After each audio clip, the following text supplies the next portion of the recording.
السلام علیکم محترم ناظرین و سامعین، خوش آمدید کہتے ہیں آج کی ہماری اس ویڈیو کے اندر۔ درود پاک کے متعلق اور اچھی آیتیں سننے کے لیے ہمارے چینل ہمارا اسلام کو سبسکرائب کریں۔ جس طرح درود پاک پڑھنے کے بہت ساری برکتیں اور بہت سارے فضائل ہیں، اسی طرح درود پاک لکھنے کی بھی بہت ساری برکتیں ہیں۔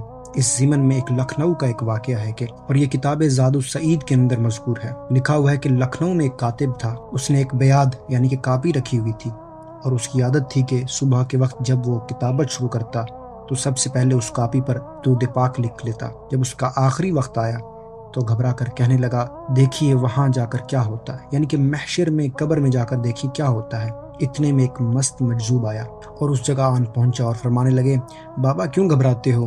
وہ بیاد، وہ کاپی سرکار کے دربار میں پیش ہے اور اس پر صاد بن رہے ہیں، مطلب کہ اس پر درود لکھے جا رہے ہیں۔ سبحان اللہ، ماشاءاللہ، کیسا ہی پیارا واقعہ ہے کہ درود پاک پڑھنے کے تو ویسے ہی فضائل مذکور ہیں، فضائل ہیں، برکات ہیں، لیکن درود پاک لکھنے کی بھی بہت ساری برکتیں ہیں۔ ماشاءاللہ، کیسی ہی برکت ہے کہ حضور کے دربار میں وہ کاپی پیش کی گئی اور اس پر ابھی تک بھی درود لکھے جا رہے تھے۔